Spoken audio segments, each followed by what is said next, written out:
kebersamaan. Manusia pasti berbeda, bermacam ragam suku, budaya, dan latar belakang. Tapi perbedaan yang ada di sekitar kita ini justru jadi pendorong untuk kita tetap satu dan kompak. Kita tuh kayak kumpulan puzzle yang bentuknya berbeda-beda, warna dan gambarnya pun berbeda. Kalau disusun dengan tepat, akan menampilkan karya yang luar biasa. Nama saya James, saya dari Customer Experience Consumer Banking. Posisi saya saat ini sebagai CX Governance dan Process Improvement. Kita bisa melihat sih terkait dengan komposisi karyawan yang ada di CIMB Niaga, ada yang tua, muda, ada yang millennials, dan seterusnya. Saya selalu kagum dengan cara CIMB Niaga menyatukan perbedaan. Keren banget, nggak ada dibeda-bedakan karena latar belakang suku, agama, atau etnis. Respect. Nama saya Friska, saat ini posisi saya sebagai Business Learning Head di Subdirektorat HR Learning and Development. Di awal-awal gabung dengan CIMB Niaga, saya sempat ngerasa sedikit nggak pede karena most of my experience bukan di dunia HR. Tapi CIMB Niaga bisa banget jadi tempat yang tepat buat mengeksplorasi diri karena mempunyai corporate values epic yang berfokus pada enabling talent. Saya Iwan Setiawan, Customer Service CIMB Niaga. Dari tahun pertama bergabung, saya merasa CIMB Niaga adalah perusahaan yang konsisten menerapkan prinsip keberagaman dan inklusif. Selama bekerja di sini, saya merasa nyaman banget. Tidak pernah ada rasa dibeda-bedakan, selalu diberikan kesempatan yang sama, dan itu yang membuat saya bisa bekerja maksimal dan sepenuh hati. Sebagai bagian dari tim Customer Experience, saya selalu menempatkan kebutuhan nasabah sebagai yang utama. Hal ini sesuai juga dengan passion saya. Dari lingkup yang lebih besar, CIMB Niaga terdiri dari multicultural team dengan beragam latar belakang, tapi berjuang untuk satu tujuan. Seperti semboyan negara kita, Bhinneka Tunggal Ika.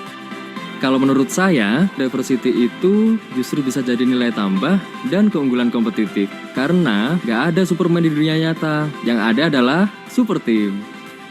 Di CIMB Niaga, kami mengutamakan diversity dan inclusivity. Setiap perbedaan yang ada di sekitar kita justru menjadi kekuatan menuju tingkat yang lebih tinggi.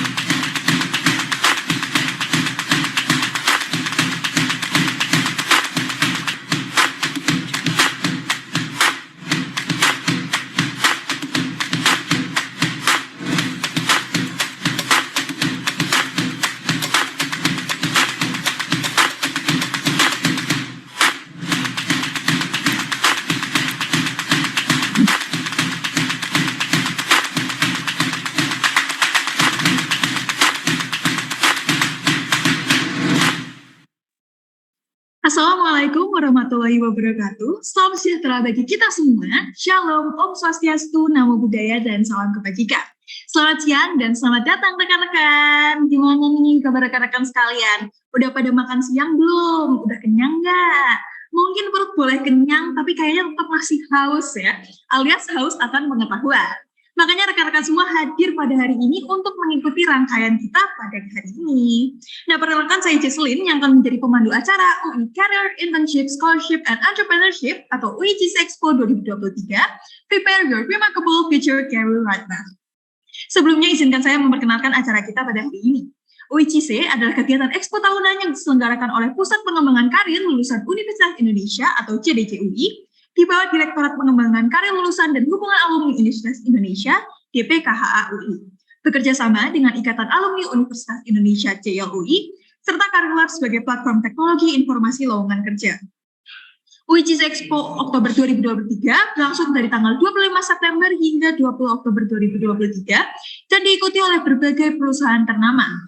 Selain itu, juga terdapat expo yang diadakan secara offline pada tanggal 13 hingga 14 Oktober di Balair UI. Terdapat berbagai kegiatan yang dapat rekan-rekan ikuti, seperti training, industri bootcamp, dan juga yang saat ini sedang kita laksanakan, yaitu company talk. Rangkaian kegiatan ini bertujuan agar rekan-rekan dapat mengenal perusahaan lebih jauh dan mempersiapkan diri. Oleh karena itu, yuk pastikan untuk mendaftarkan diri di uicc.careerlab.co.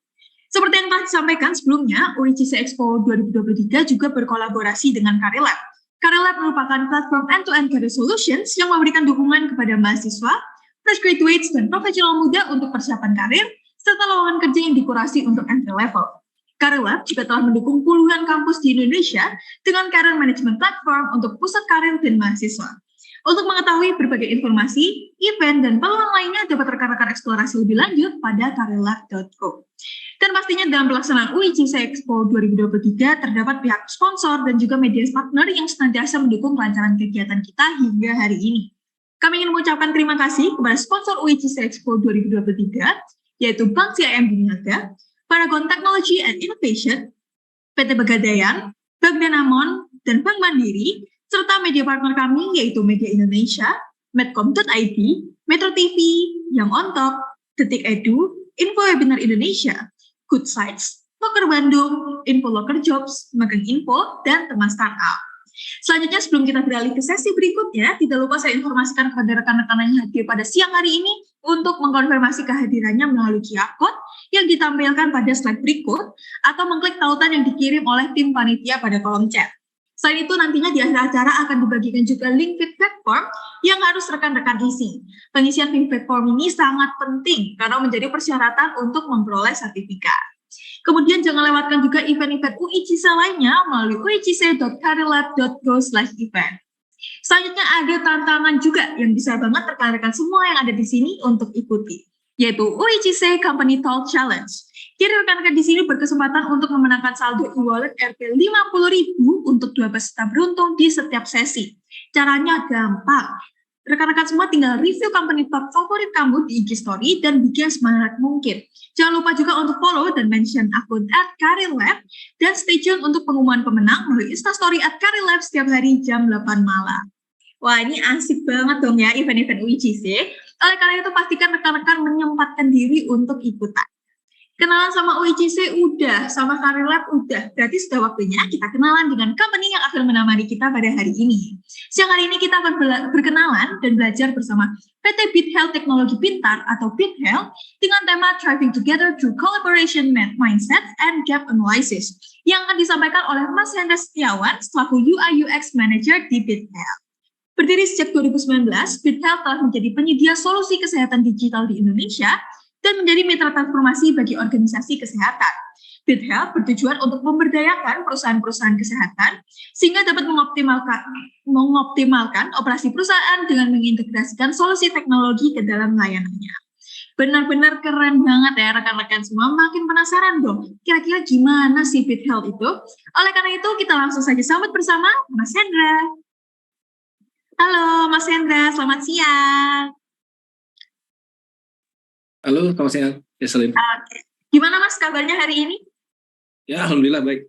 Alhamdulillah baik, dan semangat juga ya Mas Hendra untuk mengajak rekan-rekan berkenalan, sharing pengalaman tentang BitHealth. Ya. Nah rekan-rekan semua, kan Mas Hendra juga semangat nih. Rekan-rekan semua juga yang semangat gitu ya. Karena rekan-rekan yang aktif pada sesi kali ini akan mendapatkan hadiah dari BitHealth spesial gitu ya untuk peserta teraktif ataupun mungkin teman-teman yang nanti akan mengajukan pertanyaan gitu ya akan diberikan hadiah e-money buat 4 peserta teraktif dalam sesi ini. Jadi dimaksimalin kesempatannya selama sesi bersama BitHealth ini. Oke Mas, kalau begitu tanpa berlama-lama lagi, waktu dan layar kami berikan kepada Mas Hendra untuk memulai sesi Thriving Together Through Collaboration Mindsets and Gap Analysis. Silakan Mas. Oke, sebentar saya coba share screen terlebih dahulu. Oh, tapi ini kayaknya bagian dari diawali dengan Mbak Christine dulu, jadi saya coba oper ke Bu Christine dulu ya. Silakan, Christine. Thank you Han. Halo teman-teman semua. Terima kasih banyak buat teman-teman partisipan yang sudah meluangkan waktunya hari ini untuk bareng-bareng ya kita di sini kenalan dengan kami dari BitHealth. Sebelumnya mungkin saya mau perkenalan diri dulu. Nama saya adalah Christine. Saya HR Lead atau Human Resources Lead yang ada di BitHealth. Mungkin sebelum saya share sedikit tentang BitHealth, Apa saya boleh minta dari Mbak Jesselyn untuk memutar company profile kami biar teman-teman yang ada di sini lebih dapat gambarannya nih BitHealth itu seperti apa gitu. Mbak Jesselyn mungkin boleh diputarkan company profile kami, Mbak? Oke, Mbak. Sebentar lagi akan kami putarkan bersama.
Oke, thank you Mbak Jesselyn buat pemutaran videonya.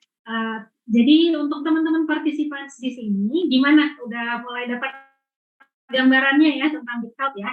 Jadi BitHealth sendiri itu adalah sebuah perusahaan health tech. Kalau teman-teman yang ada di sini, apakah ada yang tahu nggak health tech itu apa? Mungkin bisa dijawab di kolom chat, mungkin yang mau jawab health tech. Seperti Halodoc, oke. Ada lagi yang lain yang mau jawab?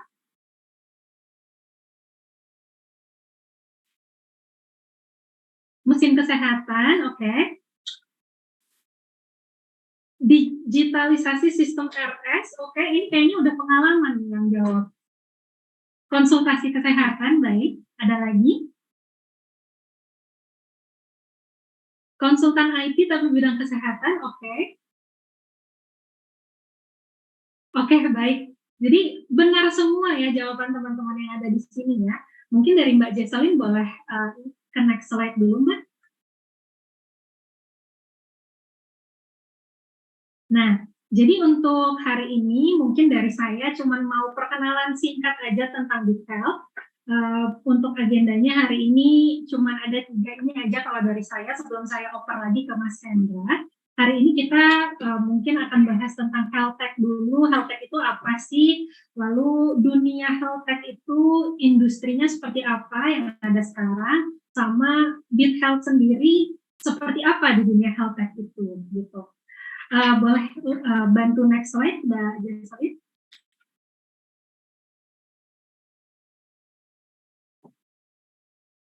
Nah, kalau di slide ini mungkin kita bisa lihat banyak data gitu ya, tapi kalau boleh saya jelaskan sedikit, health tech itu kan kalau di health tech itu sendiri kan singkatan dari healthcare technology, atau kalau misalnya kita mau translate ke dalam bahasa Indonesia, terjemahannya adalah teknologi kesehatan. Health tech sendiri itu merujuk pada penggunaan teknologi dalam konteks medis atau konteks perawatan kesehatan, dan juga sekalian sama pengelolaan informasi kesehatannya gitu. Nah, sebenarnya contoh-contoh health tech sendiri, saya yakin teman-teman partisipan yang ada di sini udah sering pakai juga di kesehariannya sehari-hari. Mungkin dimulai salah satu contohnya itu adalah dari aplikasi kesehatan yang biasanya mungkin kita pakai untuk menghitung langkah per hari, atau mungkin untuk merekod olahraga, merekod denyut jantung kita, itu adalah aplikasi kesehatan yang bisa disebut health tech gitu ya. Lalu mungkin yang kedua contoh health tech lagi adalah telemedicine, kayak tadi ada teman salah seorang dari partisipan yang jawab di kolom chat. Telemedicine mungkin seperti Halodoc yang paling banyak dikenal sekarang. Telemedicine itu berarti kita bisa order obat via aplikasi, atau mungkin kita bisa berkonsultasi dengan tenaga medis, dengan dokter, itu via aplikasinya juga, kayak gitu. Lalu contoh health tech lainnya itu adalah rekam medis digital dari setiap pasien. Maksudnya gimana? Jadi setiap pasien yang ada di rumah sakit atau di klinik atau di lab itu sudah ada rekam medis digitalnya yang bisa diakses kapan saja dan di mana saja gitu. Jadi nggak mesti rekam medisnya itu bukan lagi berbentuk fisik yang tertulis, tapi sudah berbentuk digital. Dan mungkin kalau saya boleh share, di tahun 2022 itu dari Kementerian Kesehatan sudah mewajibkan untuk seluruh lembaga kesehatan ini memakai rekam medis digital lagi. Sudah wajib untuk memakai rekam medis digital, jadi bukan lagi yang berbentuk fisik seperti dulu, kayak gitu. Lalu mungkin salah satu contoh health tech lainnya yang berbentuk AI atau artificial intelligence. Mungkin teman-teman partisipan di sini udah pada tahu kalau AI itu sekarang lagi hot-hotnya gitu ya, lagi naik banget nih AI sekarang, digembar-gemborkan di mana-mana. Kalau contoh AI dalam dunia healthcare itu ada di slide berikut, nanti saya jelaskan. Nah, tapi kalau kita lihat di slide yang ini sekarang, sebenarnya pemakaian health tech di industri kesehatan itu seperti apa sih gitu. Kalau teman-teman lihat di sini ada angka 86%, itu maksudnya adalah 86% dari tenaga kesehatan atau tenaga medis itu menyatakan bahwa mereka lebih enak kerjanya dengan health tech, jadi mereka bisa menghemat waktu, jadi waktunya lebih efisien. Lalu 95% dari tenaga medis ini mengatakan bahwa experience dari pasien juga jauh lebih bagus, meningkat gitu dibandingkan sebelum adanya health tech. Dari tenaga medis ini juga 96% menyatakan bahwa risiko untuk kematian juga berkurang, kayak gitu. Lalu di sebelah kiri ada bar itu yang menunjukkan bahwa pemakaian telemedicine dari tahun 2020 sampai tahun 2030 yang terus meningkat. Jadi mungkin kalau saya boleh bragging sedikit, dunia health tech zaman sekarang itu lagi diincar-incarnya nih gitu, industri yang lagi hot-hotnya nih zaman sekarang. Dari Mbak Jesslyn mungkin boleh bantu next slide. Oke, nah di sini adalah salah satu contoh, bukan salah satu ya, ada beberapa contoh pemakaian AI atau artificial intelligence di dunia healthcare. Yang pertama itu mungkin bisa mendiagnosa penyakit dengan lebih gampang, bisa membantu untuk membuat obat-obatan baru, bisa untuk merekonstruksi genetik dan lain-lain kayak gitu. Nah, jadi memang sebenarnya health tech sendiri ini sangat berperan penting untuk meningkatkan kesehatan dari kita, dari umat manusia lah ya gitu. Boleh bantu next slide Mbak Jesslyn? Lalu kalau BitHealth sendiri itu apa sih sebenarnya gitu? Jadi BitHealth sendiri adalah salah satu provider untuk health tech di dunia atau di industri healthcare di Indonesia gitu ya.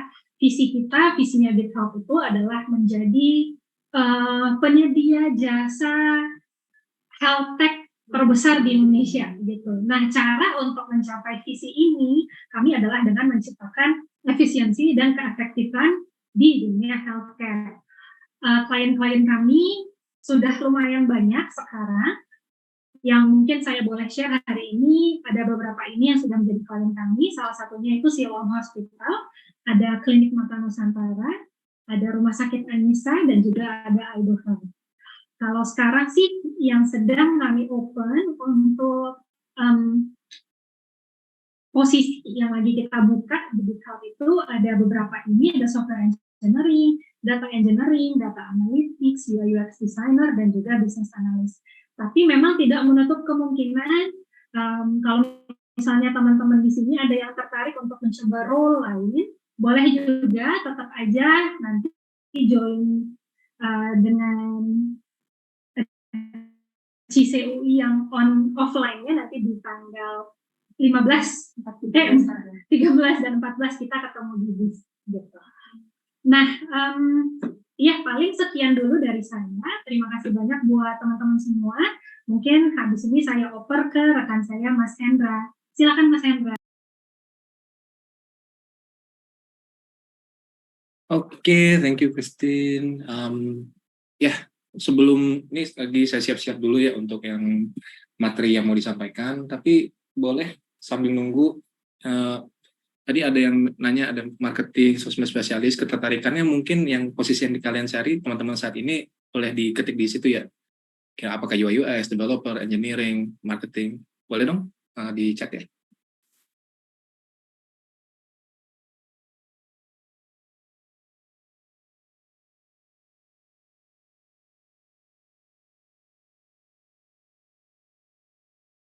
Oh, business analyst ada, manajemen trainee, ada yang tertarik juga jadi social media specialist marketing. Itu di tim kita sebenarnya ada yang namanya interactive marketing.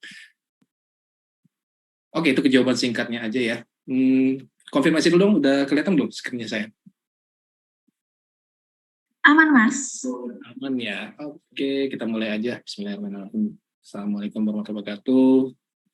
Apa kabar semuanya? Semoga sehat selalu ya.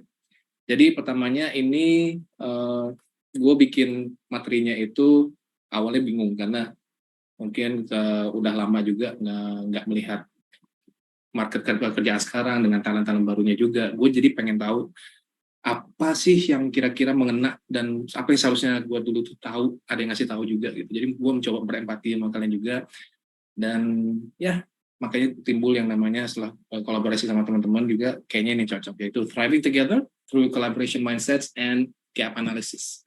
Nah, tadi udah disebutin ini nggak direkam, jadi gue harapnya kita juga bisa menyimak bareng-bareng 100%. Santai aja, ini hari ini cuma pembelajaran aja.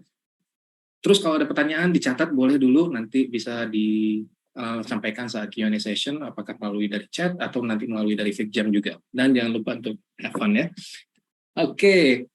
Nah, tadi udah barusan gue jelasin ini slide-nya. Kenapa? Karena gue juga pengen sharing juga pengalaman gue terhadap selama ini gue bekerja ya, melalui beberapa framework, yaitu yang menjadi judul untuk presentasi ini. Semoga dengan harapan kalian bisa membantu kalian juga untuk ke jenjang karir kalian nanti ke depannya. Kenalkan lagi, gue Hendra Setiawan sebagai product designer, dan gue bisa ngejanin untuk mobile app dan desktop ya. Kemudian ini pengalaman gue selama 8 tahun. Sebelumnya gue jujur jadi front end developer dulunya melalui penjurusan kuliah. Tapi entah kenapa kayaknya ngedesain itu dari awal gue lebih menarik karena mungkin hobinya dulu gambar ya. Sekarang gue belajar sebagai UI UX. Sekarang gue belajar juga sih. Sekarang bekerja sebagai UI UX manager di BitHealth dan juga sebagai capability leader, yang dimana itu gue juga ada melakukan coaching, mentoring, dan training, nggak hanya eksklusif buat UI UX team, tapi buat interactive marketing dan siapa saja yang tertarik untuk belajar bareng di BitHealth. Nah, sebelumnya gue sebagai di Accenture itu sebagai design leadership manager, dan di Home Indonesia sebagai UX manager, di mana gue ada pengalaman membentuk tim dari nol. Yang pada akhirnya jadi 11 orang. Sekarang jadi 19 orang ya gue ngurusnya. Lumayan menantang lah. Nah, kalau sekarang sih gue cuma a little bit about myself, itu gue demen yang namanya How to Train Your Dragon. Gue demen sama gaya animasinya, story-nya, dan lain-lain. John Wick gue seru-seruan doang. Dan yang mengena di gue akhir-akhir ini, The Intern, itu kayak relate banget nanti buat gue ke depannya seperti apa. I recommend you to check it out. Lalu favorite comedians ini gak hanya menghibur mereka, gue demen nonton stand-up comedy, tapi walaupun mereka lucu, gue demennya itu karena mereka storyteller yang keren dan bagus banget. Terutama yang di tengah, si Greg Davis. Kalau sekali dia cerita, semua orang dengerin. Dan gue pengen jadi seperti itu sih. Nah, sebelumnya ini gue bakal ngirim link FigJam. Nanti ini bisa kalian akses bareng-bareng di chat ya, silahkan diakses. Gue mau nanyain hopes and fears kalian tuh apa sih gitu. Kan lagi udah mau lulus, mau cari kerja, harapannya apa, ketakutannya apa. Nah, di situ sendiri kelihatannya nanti setelah masuk akan seperti ini. Kita akan fokus nanti di bagian masing-masing hopes and fears. Gue kasih waktu selama ya let's say 5 menit. Ada yang bisa akses nggak? Tuh, udah mulai lama tuh. AJPA, bukan tahu siapa. Nanti silahkan dikisi aja di hopes dan fears-nya. Ada timernya 5 menit. Gue mulai dari sekarang, boleh nggak? Kayaknya boleh lah ya. Ya, mulai dari sekarang. silakan nanti diisi aja. Satu post-it note buat kumpulan hopes and fears hopes-nya, satu post-it note lagi buat fears kalian semua.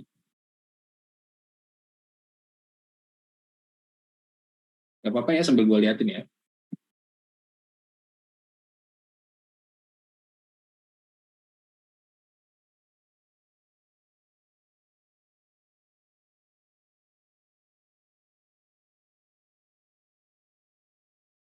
Selagi mengisi kekosongan, enaknya ngomong sama siapa nih ya? Mbak moderatornya lagi sibuk ya. Ada yang mau nemenin gue ngobrol nggak? Bentar. Sedih juga nggak ada yang korespon. Jangan lupakan pertanyaanku ya Kak. Dehan.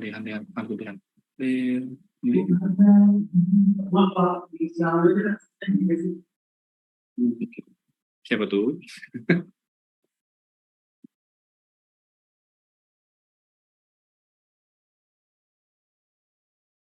Halo lagi Mas Hendra, mungkin sambil menunggu gitu ya. Thanks banget, udah mau muncul. Diem gini. Habis sambil memantau gitu ya rekan-rekan semua. Nah mungkin Mas, kalau nggak sambil menunggu kita selipin sesi Q&A dikit-dikit ya Mas ya. Mungkin ya. Oke, boleh ya. Nah ini ada pertanyaan dari Kak Dean. Ini terkait dengan expertise-nya Mas Hendra. Bagaimana nih tips dari Kak Hendra dalam membangun UI UX? Karena aku juga pernah developing software based MATLAB 2020B dengan tampilan graphic user interface. Nah, itu UI ya. Pertanyaannya gimana cara membangun UI UX yang baik gitu ya? Atau gimana sih? Tipsnya, Mas. Tipsnya. Banyak sih ya. Gue nggak tahu, mungkin kalau misalnya selalu ditanyakan dengan pertanyaan seperti ini, gue harus nanya dulu pain point-nya lu tuh di mana gitu. Terutama dalam segi nggak hanya UI tapi UX, karena kalau misalnya profesi seperti ini orang pada kebanyakan bilang tuh menyatukan UI dan UX itu bersamaan dengan harapan bisa ngerjain semuanya. Tapi kenyataannya ada orang yang bisa UI design banget, ada yang bisa UX design banget, dan UX design yang gue maksud di sini adalah lebih ke UX research, interview, pokoknya benar-benar yang terkait dengan user dan bisnis, bagaimana menggabungkan itu semua. Sedangkan UI design ya lebih ke visual. Nah, itu gimana? Makanya gue kalau misalnya ditanyakan seperti itu, ya kalau generalnya lagi lebih ke banyak-banyak belajar dan latihan terutama. Karena kalau misalnya dari segi mau ketemu ke UI UX ini, banyak kan harus ada real project, tapi sebenarnya ada project yang bisa lo manfaatin sebagai observasi dan lo timbulkan dan identifikasi problem masalahnya apa, dan identifikasi pain point dan cari solusinya yang ada value dan impact-nya seperti apa. Menurut gue sih gitu. Cara dapat idenya gimana? Banyak banget. Kalau gue dari gue lebih ke observasi sekitar, terutama kalau misalnya gue pergi ke suatu tempat gitu. Prosesnya seperti apa? Gampang nggak? Atau ada pain point atau yang experience yang menurut gue nggak enak, gue catat secara mental aja. Atau gue catat di HP. Terus pikir aja selagi sudah selesai usahanya, lagi di jalan, kira-kira yang bisa lebih bagus seperti apa ya gitu. Ada pertanyaan lagi nggak? Yes. Ada masih Mas, tenang aja nih sambil mengisi kekosongan. Ada juga nih dari Kak Sarah. Jadi Kak Sarah ini merupakan istilahnya orang awam nih, tapi tertarik banget sama bidang UI UX karena pernah mengikuti pelatihan basic course gratis. Kira-kira apa yang perlu dipersiapkan gitu ya kalau misalnya ada seseorang yang nggak punya latar belakang IT tapi mau career shifting di dunia UI UX, apakah ada rekomendasi platform untuk belajar juga nih Mas? Banyak sih ya, tapi yang bagus itu mungkin YouTube untuk pertama kali ada crash course banyak di situ yang bisa lo manfaatin banget. Nggak harus lo nyari bootcamp yang langsung mahal karena itu sebuah pengorbanan ya. Kalau misalnya lo di support sama keluarga, silakan lanjut. Tapi kalau misalnya enggak, coba cari yang gratis dulu. Terutama kalau misalnya mau jadi basic itu ke Nielsen Norman. 30 detik lagi. Nielsen Norman Group itu banyak materi yang bisa lo baca-baca. Tapi essentially siapapun mau jadi UI UX, kalau lo bisa gambar kotak, segitiga dan bulat, lo bisa.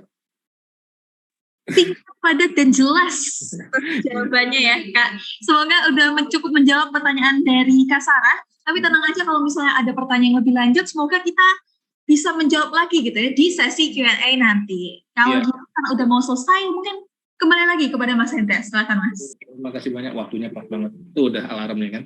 Nah, ini ada beberapa sudah ada pertanyaan. Pokoknya ingin dapat pekerjaan diinginkan, karirnya. Pokoknya ini gue aminin semua deh yang pasti harapannya.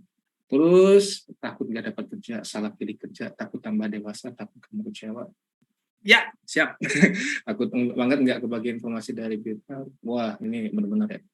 Tapi anyway, kalau misalnya nanti ini ada pertanyaan lebih lanjut yang nggak bisa gue jawab nanti di Q&A ataupun nanti pas ngeliat, tolong dicatat di sini ya.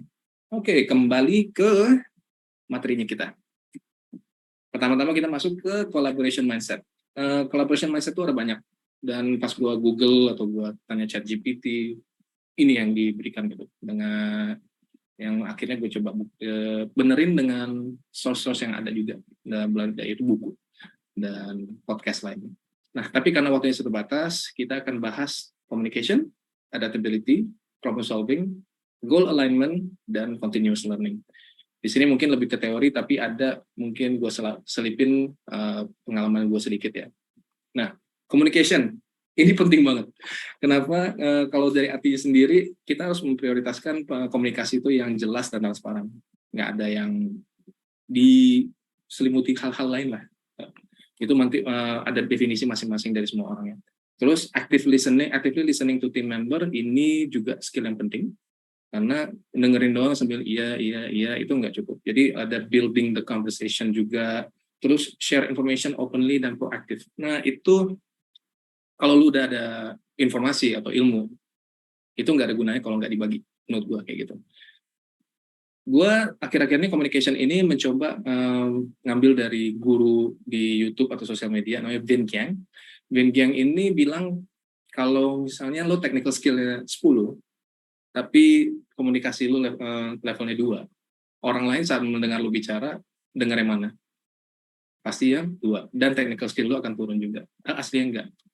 Jadi sangat penting lo belajar communication skill ini, karena menyampaikan hasil kerja lo. Tapi ada aja orang di luar sana yang bilang, gue nggak usah komunikasi, gue biarin aja hasil kerja gue yang berbicara. Bagus, tapi kenapa nggak dua-duanya gitu? Lu hasil kerjanya bagus dan orang mengerti kenapa gitu.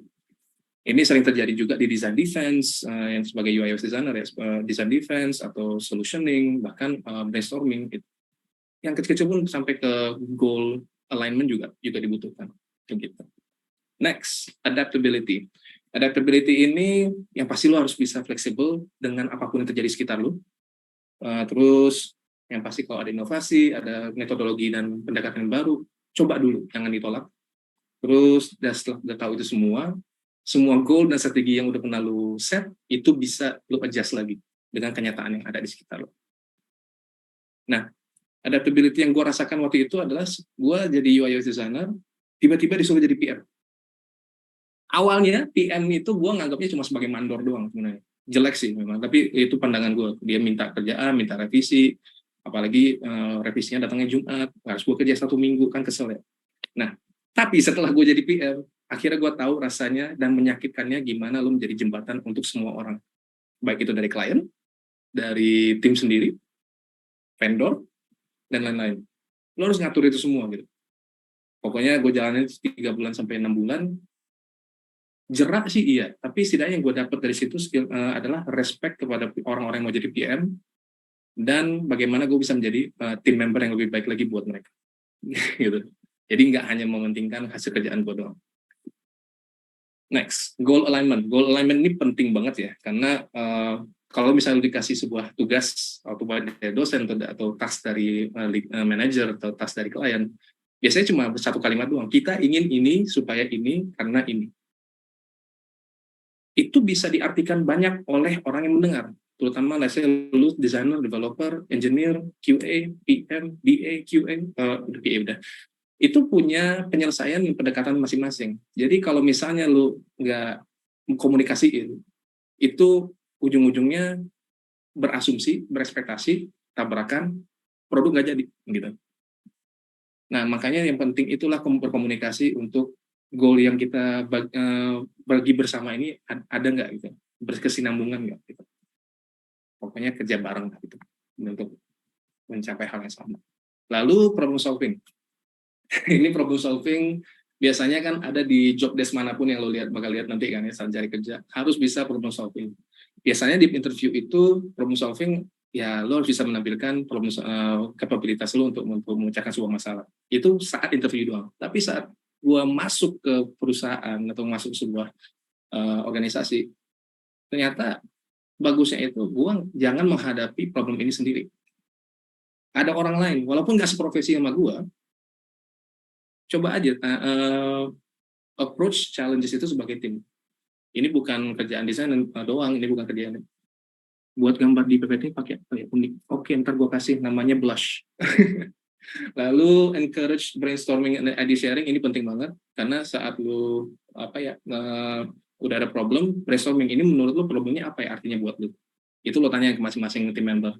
Terus biasanya kalau misalnya udah selesai brainstorming, ide-idenya terkumpul dan kita bisa ambil sebuah summary, ini yang bisa kita lakukan. Tapi terkadang di dunia kerja itu, yang gue maksud tadi itu ideal ya. Yang nggak idealnya adalah saat dimana leadership atau manajemen itu memiliki cuma satu visi doang dan lu ditugaskan untuk mengerjakan satu hal doang. Jadi lebih ke individual solution. Individual solution ini bisa kita hadapi dengan menelaah ulang lagi artinya apa, terus effort dan time estimation-nya seperti apa, lalu resiko yang terjadi. Asalkan itu dikomunikasikan dan disetujui dengan leadership, setidaknya semuanya aware, itu bisa ada konsensus yang baik-baik. Nah, yang terakhir untuk yang collaboration mindset ini, continuous learning. Ini gue mempelajari dengan cara yang nggak enak juga. Karena untuk bisa membiarkan lu terus belajar, ada kemauan untuk belajar, itu susah banget buat orang pemalas kayak gue dulunya. Lalu itu kalau misalnya ada nanti lo bekerja ada opportunity untuk learning dan development untuk leadership, communication, ambil, please ambil. Jangan anggap itu sebuah hal-hal yang membuang waktu, karena itu kesempatan buat lo menjadi lebih baik dari hal apapun. Dan setelah lo mengikuti learning dan development itu, sharing ke orang lain yang nggak ikut. Karena kalau lo udah teori, udah praktek dan mengajar, itu lebih stick. Nah, kalau yang gue dapetin waktu nggak dapat continuous learning ini lebih ke imposter syndrome. Makanya saat jadi manajer, gue jadi manajer yang baik nggak ya? Ini udah cukup nggak ya? Kayaknya nggak deh. Jadi sangat menyiksa diri aja. Tapi yang sebenarnya dibutuhkan itu adalah terus belajar aja. Jangan sampai cepat puas dengan keadaan sekarang. Next-nya, gap analysis. Bentar ya, minum dulu.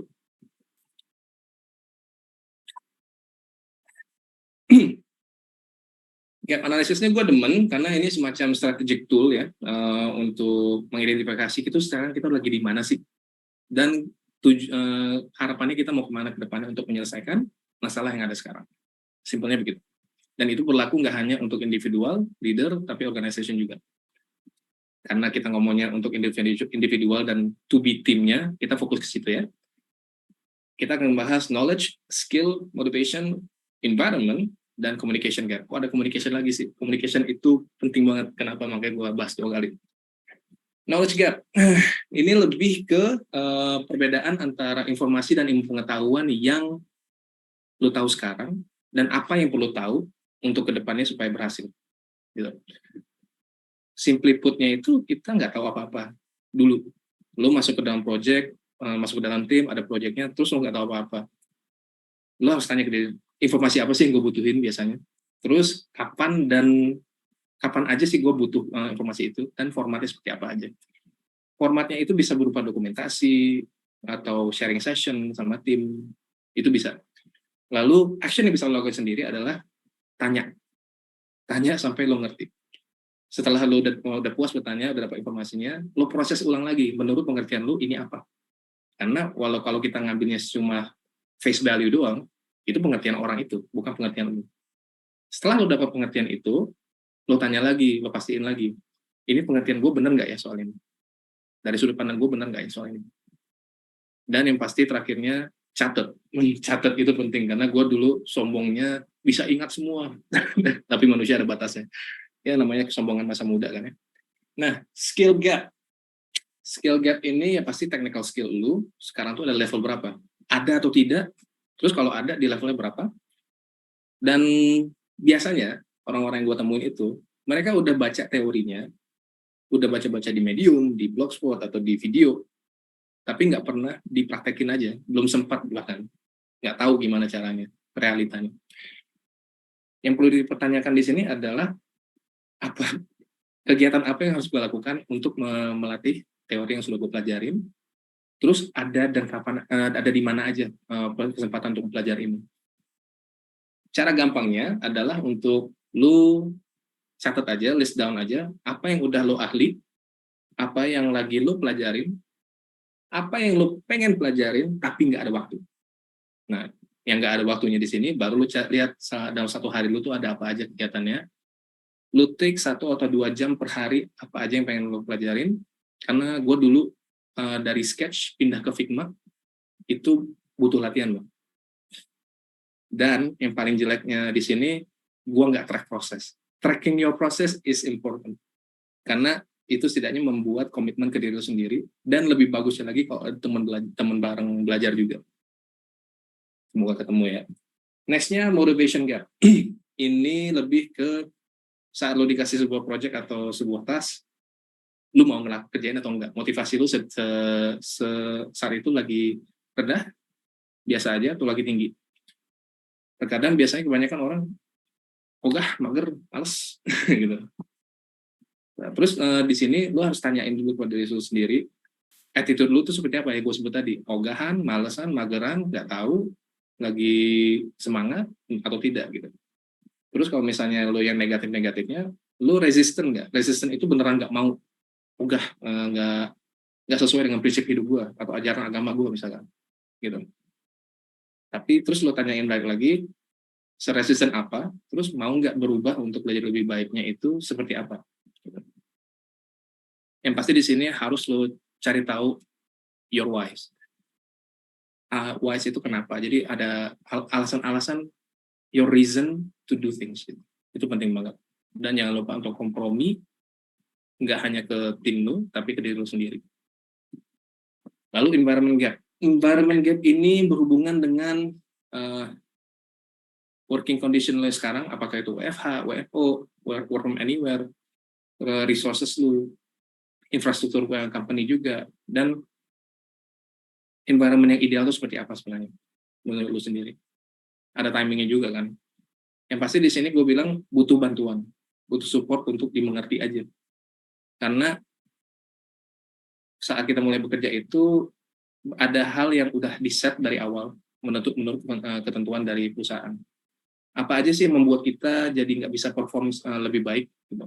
Itu lo tanya diri sendiri. Terus support apa yang lo butuhkan, baik dari segi teknikal, emosional, moral, anything gitu supportnya. Dan di situ bisa lo identify pain point-nya lo, sakitnya di mana saat ngerjain apa. Terus yang jarang orang lakukan untuk terbuka dengan komitmen dia yang lain. Contohnya kayak ada teman yang sulit untuk dihubungi, harus dimarahin dulu, tapi ternyata dia lagi sibuk ngurusin anggota keluarga dia yang sakit. Gak enak kan ya tahunnya. Gue brengsek juga yang marahin orang, jadi merasa bersalah. Dan dianya juga jadi nggak perform karena dia nggak mengkomunikasikan. List out your solutions, apa yang menurut lu benar, terus validasiin apakah bisa dilakukan atau tidak. Nah, yang terakhir, communication gap. Communication gap ini berhubungan dengan perbedaan antara informasi yang kita tukarkan satu sama lain, pengertian, dan pesan-pesan apa yang bersirkulasi di situ. Untuk skenario ini, gue ngambil 2, antara leadernya tidak menjelaskan dengan lengkap, atau kitanya yang iya-iya aja. Yang iya-iya aja ini gue lumayan gemes, karena saat ditanya, paham nggak? Iya, paham. Itu supaya lu nggak kelihatan jelek aja, supaya nggak kelihatan kayak orang yang nggak bisa apa-apa. Tapi sebenarnya memang nggak bisa ya. Makanya gue dulu ada pengalaman di mana gue jadi new joiner, ketemu sama leadernya yang yaitu CTO nggak salah. Dia bilang dalam aksen Cekonya itu, if you don't know, just say you don't know. Itu aja. If you just say you can't, if you can. Karena kalau misalnya lu udah bohong dari awal, itu orang udah ada ekspektasi lanjutan. Dan ekspektasi itu akan dikecewakan dengan realita yang udah lu sebutin dari awal, yang lu tutupin. Jadi kalau nggak bisa, bilangnya nggak bisa. Kalau misalnya nggak tahu, bilang nggak tahu. Itu akan menjadi tugas manajer atau leadership lu untuk membantu lu. Dan usaha dari seluruh juga yang kalau mau dibantu juga ya. Nah, yang perlu dipertanyain di sini, goalnya udah dikomunikasiin belum? Udah kita align bareng belum? Terus udah ada konsensus belum? Align barengnya ini bareng sama designer, developer, dan yang lainnya. Maksudnya konsensus ini lebih ke pengertian antara satu sama lain. Baik dari kondisi, level skill, dan lain-lain. Actionnya gampang. Ajak ngopi bareng, ajak makan bareng, makan siang bareng, pokoknya saling kenal aja. Saling kenal lebih baik, jangan terlalu close up juga, karena ini kita kan bekerjanya bareng-barengan. Jadi kalau nggak dimengerti itu sesuatu kondisi yang nggak enak, banyak salah paham. Nah, itu sudah dari mindset dan gap analisisnya ya. Ini gue ambil kata-kata dari teman gue, Noah, yang waktu itu di Learning Development HR, tim di HR di Home Credit, yang sekarang udah sukses banget. Gue suka dengan kata-kata ini karena dimana dibilangnya, learning experiences are like journeys. The journey starts where the learner is now and ends where the learner is successful. The end journey is not just knowing more, it's doing more. Gitu. Nah, di Bethel gue mau kenalin ada orang-orangnya, mentornya termasuk gue. Ini ada teman-teman, ada Eli, ada Alwi, ada Mbak Tata. Gue sebagai UX Manager, Eli sebagai VP of Technology Engineer, biasanya dia ke Software Engineering, Quality Assurance, DevOps, dan Project Management. Alwi sebagai Business Intelligence dan Data Analysis Manager, dia lebih ke BI, AI, dan Data Team. Lalu Tata itu Business Analyst Manager yang berhubungan dengan CRM, MIS, dan Paperless Solution, implementer juga. So, nanti kalau misalnya ada yang menarik buat kalian jadi mentor kalian di Bethel, berharap bisa bergabung ya. Dan, oh ya, gue juga nggak hanya UX Manager, tapi interaktif marketing juga. Oke, segitu dulu dari saya. Mbak Jas mau lanjut ke QA atau ada nanti sesi berikutnya? Oke, terima kasih banyak sebelumnya Mas Hendra atas pemaparan materinya. Boleh juga tuh, seperti yang udah disinggung sama Mas Hendra, buat rekan-rekan semua yang mau mengikuti mentorship gitu ya, di Bethel juga ada ya Mas ya ternyata. Ada. Sok Mas, boleh banget nih rekan-rekan semua untuk nanti cari informasi juga nih terkait mentorship di Bethel sendiri.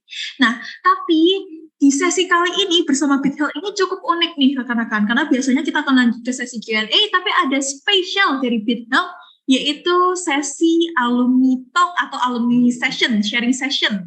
Nah, di sini sudah ada bersama kita semua, yaitu Mas Yasir. Nah, Mas Yasir boleh nih, mungkin diperkenalkan diri secara singkat dulu. Oke, ya thank you Mbak Jessica. Perkenalkan teman-teman, nama gue Yasir, gue sebagai Project Management Lead di Bethel.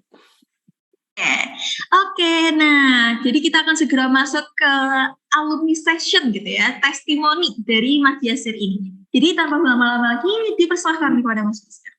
Oke, halo semuanya, perkenalkan nama gue Yasir. Jadi pada kesempatan kali ini kan tadi udah diterangin di awal company profile dari Bethel itu seperti apa, kemudian ada webinarnya juga disampaikan oleh Mas Hendra.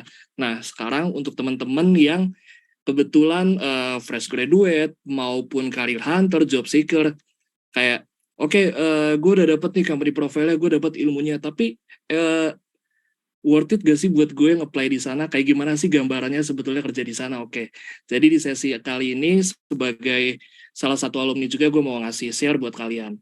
Oke, ini gue sebagai Project Management Lead dan gue alumni UI Ekonomi Politik Internasional HIUI. Di UI sampai sekarang gue masih lumayan ikut sebagai anggota Dewan Penasihat Iluni Visip UI dan juga sebagai anggota Iluni UI juga untuk kebetulan karir dan alma mater center gitu. Oke, boleh dilanjut Mbak. Nah, ini experience gue sekarang di Bethel Teknologi Pintar. Sebelumnya ini bisa dilihat sebagai program manager di ABS, kemudian di Medco juga pernah, dan juga di salah satu BUMN. Jadi kalau dari experience, gue udah cukup lumayan ngerasain gimana perbedaannya, gimana rasanya itu di perusahaan luar negeri, corporate SCBD maupun di BUMN. Oke, nanti gue bakalan ngasih gambarannya ke kalian. Oke, boleh lanjut Mbak? Ya, kenapa Bethel? Oke, jadi sebetulnya seperti yang tadi udah gue jelasin, kan bisa dilihat bisa dilihat bahwa pengalaman gue seperti itu, background gue seperti itu, dan kenapa BitHealth. Dan sekarang itu kita lagi lumayan cukup ngetrend sama yang namanya shifting. Oke, gue punya goals gue sendiri, gue punya vision yang out of boundaries. Ya kan, zaman sekarang kan lagi ngetren-ngetrennya, oke, lu bisa shifting, lu bisa nyobain di bidang yang di luar ekspektasi orang-orang, itu keren gitu. Nah, menurut gue, kalau misalnya kita sekarang ngelihat, kita udah mengalami trend shifting, itu semenjak pandemi kita udah mulai ada shifting, dan di situ kita melihat bahwa potensi paling besar dalam industri itu adalah di digitalisasi, semuanya digitalisasi. Yang sebelumnya kita nggak pernah dengar istilah WFH, WFO, sekarang kita udah makanan sehari-hari seperti itu kan. Yang sebelumnya kita nggak pernah tahu itu yang namanya kita pesan apa-apa online, sekarang kita bisa lewat online, termasuk untuk vaksin, termasuk untuk kita mau tes kesehatan, semuanya kita lewat handphone kan. Padahal dulu mungkin kita belum punya bayangan seperti itu. Oleh karena itu bisa dibilang semenjak pandemi, ada satu industri yang justru naik, itu adalah digitalisasi. Nah, karena semuanya udah mulai digitalisasi, maka perlu kita lihat nih, ada gap di mana lagi nih yang sangat meyakinkan. Dan kita lihat pada saat kemarin, oke, digitalisasi udah mulai, oke, teknologi industri udah semakin maju, perusahaan teknologi di mana-mana. Tapi bisa lihat kan, yang paling bertahan itu di bidang apa? Health. Oleh karena itu, health dan digitalisasi, dan ini ada spotnya, ada wadahnya, why not untuk kita coba gitu kan? Oke, boleh kita lanjut. Ya, oke, jadi pertama gue mau ngejelasin dari proses rekrutmen. Mungkin kalau kalian udah pernah ikut rekrutmen di kalau misalnya disebut di salah satu badan usaha milik negara gitu kan. Kemudian rekrutmen yang old school, mungkin kalian bisa ngeliat, aduh banyak banget persyaratannya, mesti dokumen ini, SKCK segala macam. Habis itu harus linear antara jurusan kalian dengan posisi yang kalian lamar. Habis itu di syaratnya berapa tahun mesti begini-begini. Oke. Say goodbye to outdated and exhausted recruitment process. Di BitHealth, kalau misalnya kalian lihat di sosial medianya BitHealth, itu yang ada postingan ada Pak Nadiem Makarim, nah itu beliau bilang bahwa cuman 20% pekerja itu yang linear dengan background-nya. Artinya apa ya? Kalau kita misalnya ngelihat tren di luar itu, contohnya seperti waktu gua di perusahaan luar, itu mereka tuh sebetulnya nggak begitu ngelihat pendidikan lu apa. Tapi yang mereka lihat adalah experience, iya. Dan juga yang paling penting adalah goals lu. Lu mau kemana? Lu mau jadi apa? Apa yang lu suka? Minat lu kemana? Itu yang diarahin. Gitu. Karena ya percuma juga lu misalnya jurusannya apa, tapi lu nggak begitu menyukai, tapi lu sukanya ke sini, ya sayang kan kalau nggak direalisasiin. Nah, itu yang menurut gue bisa ditangkap oleh BitHealth. Jadi kita se-inklusif itu, seperti tadi kan bisa ngelihat kalau Mas Hendra itu background-nya sebelumnya dia front-end developer, tapi beliau bisa menjadi UI UX dan sekarang jadi UI UX manager, dan itu yang kita lihat. Dan juga gue yang tadi bisa dilihat itu jurusannya apa, kemudian pengalaman kerjanya apa, dan sekarang jadi apa. Tapi ada linearnya di situ, project management, tapi nggak dilihat pendidikannya apa gitu-gitu, nggak. Yang dilihat adalah bagaimana pengalaman lu, apa yang lu bisa kasih, goals lu ke depan seperti apa, dan itu yang sangat lumayan cukup gue hargain. Dan itu bisa diterima di BitHealth, kita se-inklusif itu. Dan proses rekrutmennya itu nggak nyampe-nyampein. Sesimpel dan to the point itu. Oke, boleh lanjut. Nah, working culture. Nih, ini gue inget banget waktu masuk di sini kita ada discussion sama HR-nya, itu working culture di ini serius tapi santai. Iya, betulan. Hasilnya serius, output dari kerjaan kita serius, tapi cara kita mengerjakannya itu santai. Kalau misalnya kalian ngebayangin ada, aduh masuk ke kantor, terus ketemu bapak ibu atasan gitu, misalnya harus misi bu, misi pak, habis itu mohon izin pimpinan kalau boleh saya ngomong, enggak. Itu kita nggak akan sekaku itu. Dan believe me, even kita sama direktur kita aja, itu kita se-enjoy itu bertukar pikiran gitu loh. Jadi nggak ada boundaries antara atasan atau bawahan, itu nggak ada. Kita literally gimana sih, kita sebagai satu tim yang besar, kita punya kerjasama, kita ngejar goal yang sama, lu bisa apa, gue bisa apa, kita satuin di situ, udah gitu. Outputnya yang penting adalah quality dari output tersebut gitu, bukan bagaimana culture dari output tersebut yang harus strict, harus itu, enggak. Justru dengan begini, dengan serius tapi santai ini, kita bisa mendorong bahwa kita bisa growth, kita bisa mengembangkan cara kerja kita yang lebih baik, yang kita lebih enjoy itu seperti apa sih begitu. Oke, kemudian berlanjut. Nah, dan benefits. Nah, ini nih buat teman-teman fresh graduate, apalagi career hunter. Ini sekalian gue juga ngasih tips buat kalian. Mungkin karena kalian sebagai fresh graduate atau kalian masih berasa, aduh gue masih belum banyak nih pengalamannya. Terus, oke, apalagi di dunia IT, jujur aja pasti banyak banget ada yang nawarin, oke, mau gak di tempat gue lagi butuh ini lagi butuh ini. Tapi ternyata benefitsnya kurang banget gitu kan. Tapi ternyata kalian bisa dibilang kayak, oh, udahlah, dia nggak bakalan ngerti kok, gue kasih segini aja, gue kasih ini aja, pasti juga mau. Enggak, tenang aja, kalian nggak akan kayak begitu di sini. Di Bit Health benefitsnya cukup terjamin dan very good benefits. Gue bilang no need to worry. Mulai dari sampai yang lu masih single pun sampai nanti berkeluarga, benefitsnya ada. Jadi tenang aja, dan juga fasilitasnya oke lah. Itu. Oke, kemudian kita lanjut. Nah, environment ini yang paling penting. Jadi kalau misalnya hal yang paling penting buat anak-anak zaman sekarang mau kerja itu kan butuh environment itu seperti apa gitu. Apakah yang seperti yang tadi gue bilang, environment-nya yang strict, yang tradisional, yang kaku, atau justru environment-nya yang sangat fleksibel, dan fleksibel mungkin output-nya juga hasil santai, tapi environment-nya kita adaptif, kita memberikan environment yang supporting sehingga kita bisa sama-sama growth gitu loh. Jadi bukan cuman gue nggak peduli lu mau mati-matian di kerjaan lu sampai secapek-capeknya, itu enggak. Kita semua itu growth, dan hasil output dari kerjaan kita itu sama-sama berkualitas, dan kita bisa memuaskan klien kita gitu. Karena ya seperti yang disebutkan, kalau tadi bisa ngelihat di background kita itu di Bit Health itu thrive. Oke, itu yang kita kejar bareng-bareng di sini gitu. Dan oke, lanjut. Nah, ini yang lagi mungkin ini sebetulnya ini buat kalian para job seeker, career hunter, ini penting banget. Lokasinya kita hybrid.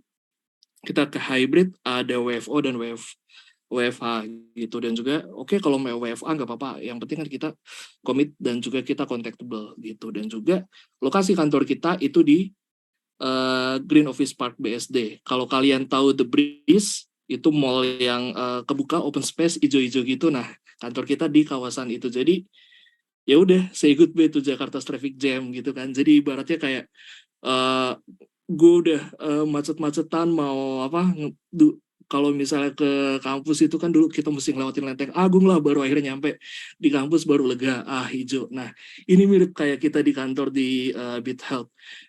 Begitu nyampe GOP, oke, suasananya hijau, adem lagi, dan kita bisa fokus lagi gitu. Kalian mau dan lingkungannya itu kalian mau trekking, mau jogging, mau kerja di kafe, itu enak banget gitu. Jadi oke lah dari tempatnya juga. Dan ada satu lagi, ini yang dari dulu ini gue tahu banget, ini slogan kalau di UI ada slogannya itu dari zaman kakek gue, dari zaman Suhoki juga itu ada. Oke, boleh next. Nah, itu ada yang namanya slogan buku, pesta, dan cinta. Jadi jangan lupa, walaupun kalian dalam kalian proses mencari job seeker sebagai career hunter, kalian mau menentukan goals kalian ke depan, jangan lupa 3 slogan ini: buku, pesta, dan cinta. Buku itu artinya kalian bisa mendapatkan knowledge di sini, kalian bisa berkembang di sini, kalian bisa mendapatkan ilmu baru begitu. Kalian juga bisa dapat bertukar pikiran dengan teman-temannya, dengan orang yang lebih berpengalaman juga begitu. Kemudian ada pesta, itu bahwa kalian jangan lupakan bahwa kalian juga harus tetap fun, kalian juga harus tetap mikirin bagaimana pikiran kalian tetap selalu fresh, karena kalau kalian fresh, otomatis begitu kalian mengerjakan pekerjaan kalian juga akan lebih optimal gitu kan, dibandingkan kalian penuh suntuk gitu, stressful gitu. Dan juga cinta. Nah, inilah yang lagi ini bisa berarti juga bahwa friendship-nya kalian dapat, health friendship, kalian bisa dapat teman baru untuk bertukar pikiran, juga kalian juga bisa dapat memiliki waktu untuk bersama keluarga kalian, bersama pasangan kalian, gitu juga, dan kalian juga bisa dapat mencintai diri kalian sendiri dengan masuk ke perusahaan yang nggak dikerjain lo, gue masuk ke sini, ini nggak salah lo pilihin gue ke sini, gue bisa tumbuh di sini, gitu. Oke, dan akhir kata bisa gue bilang, this is really worth to try. Thank you. Terima kasih banyak Mas Yasi atas sharing session-nya gitu ya. Lebih tergambar lagi nih dari kita yang mahasiswa UI gitu ya, terutama yang ada di sini. Terus habis itu kalau misalnya mau bergabung dengan BitHealth, kira-kira gimana gitu. Terima kasih banyak, bukan cuma kepada Mas Yasir, tapi juga kepada Mbak Christina dan juga Mas Hendra tadi ya. Nah, sedikit menyimpulkan atau summarize gitu ya, tadi pemaparan materi. Tadi di awal Mbak Christina juga menjelaskan kira-kira gimana sih, bagaimana manfaat dan apa aja sih yang termasuk dalam health tech sendiri. Kita ketahui bersama juga kalau misalnya BitHealth sendiri ini sudah banyak membantu klien-klien dari sektor kesehatan terkemuka di Indonesia. Setelah itu tadi dilanjutkan juga dengan sesi bersama Mas Hendra yang cool abis gitu ya Mas ya, tentang collaboration mindset dan juga gap analysis. Ini paket lengkap lagi ditambah oleh sharing session dari Mas Yasir selaku alumni UI yang menjadi bagian dari BitHealth saat ini. Benar-benar paket lengkap gitu ya, paket panas gitu untuk sesi Company Talk pada hari ini. Baik, terima kasih Mbak Christina, Mas Hendra, dan Mas Yasir. Boleh dong rekan-rekan sekalian untuk memberikan apresiasi sebesar-besarnya kepada Mbak Christina, Mas Hendra, dan juga Mas Yasir. Nah, rekan-rekan yang di sini juga pasti jadi lebih paham gitu ya, betapa bermanfaatnya memang peran teknologi digital ini dalam kehidupan, terkhususnya dalam sektor kesehatan. Meskipun pemaparan materinya sudah mau berakhir gitu ya, tapi sepertinya rekan-rekan nggak puas gitu kalau misalnya nggak tanya-tanya lagi.